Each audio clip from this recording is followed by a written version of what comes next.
Well, this is the reason I hate international football. This is the reason why I just cannot see the point of it. This is the reason why it does my head in.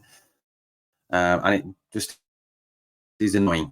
Not only does it break up the season, not break up the flow of your team, not as in you don't get to watch your favourite team play, and you have to watch some collection of individuals playing for some country.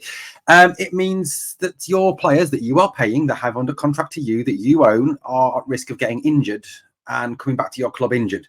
And you don't get compensation for that. You don't get anything back for that. You just have to deal with the consequences of that action. Now, apparently, Ross McCausland is touch and go after picking up a knock on Northern Ireland duty. Obviously, McCausland made his debut over this international break and was man of the match in his first game, which is not a surprise given how well Ross has played over recent weeks. He really has burst onto the scene and really showed himself to be a high energy, high work rate, quality player that has, whenever he's been on the field, has made things happen, has sparked attacks, has, had a goal disallowed unfairly, had other shots saved by the keeper that, on other days would go in. And he really has shown himself up to, I think, having a glorious future at this club, hopefully, if we can get him under contract. Although apparently English club Brentford are sniffing around the Northern Ireland teenager, which is not great. We do need to get him under a new contract. I think, for Ross, he's got to look at it like this. He's getting first team opportunities here. He will continue to get first team opportunities here under Philippe Clement. Clement has made that clear. And you get European football and you get to lift trophies. With Brentford, you don't get any of that. So look, Ross, stay where you're at best, mate. Stay where you're best.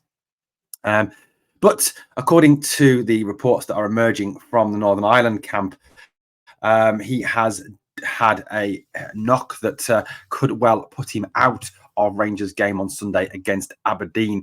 He was very impressive, like I said, against Finland. And it was hoped that obviously he would be available for that game against Aberdeen, that he could, after getting his first start against Livy, have an opportunity to start again against Aberdeen. And he provided a real sense of balance to that attack, didn't he? With Seaman one side, McCausland on the other side. There was more of a balance to the team. And we know that Philippe Clement is a manager who likes to use wingers, who likes to use wide players. But now it appears that he is a doubt to be fully fit and ready to play for us against Aberdeen.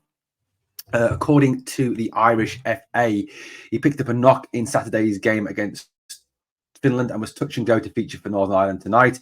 In the end, he was named on the subs bench but played no part in the match. McCausland said after Saturday's match, "It's been a dream from every young age to make my senior Northern Ireland debut, and to do that is a proud moment for me and my family.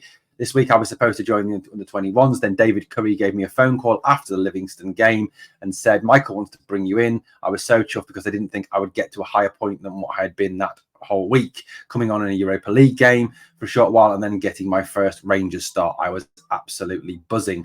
When David phoned me, the first thing I did was phone my mum. My mum was actually working the night shift, so I phoned my dad, and my mum found out later my dad was over the moon. I think that has been one of his dreams as well, to see his son play for Northern Ireland, and I'm glad I could do that for him."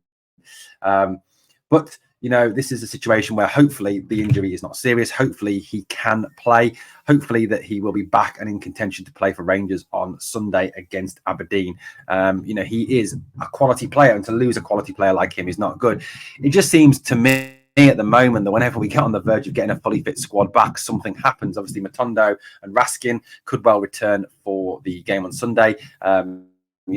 That it was said that after the international break they would be available again. Hopefully they will. But like I said, this is worrying news about Ross McCausland. And Ross McCausland is a player I want to see at this club for a long term. I want to see him on a long-term deal. He is a good player. He's got a potential to be a great Rangers player. We do need to get him under contract. So I do hope that James Bisgrove and whoever is negotiating with him is doing their very, very utmost to get him under a contract, and that we don't lose him to some small English club like Brentford, which I don't think would be a great place for Ross to go and ply his trade. Well, guys, let me know what you think in the comments down below. Thank you again for watching Glasgow Rangers Nation. As always, guys, I am working very hard to bring you all the latest news, all the latest updates, bring you podcasts, get you guests to come onto pods. I'm working on that for next week. I'm on late at work this week, so getting a podcast this week is just virtually impossible. But guys, it is phenomenal to speak to you as always, and I really appreciate all the support I've had since I've started the channel from you guys out there. It really does make doing this worthwhile. Thanks for watching. As always, on the way out, please smash the like, and please remember, we are the people.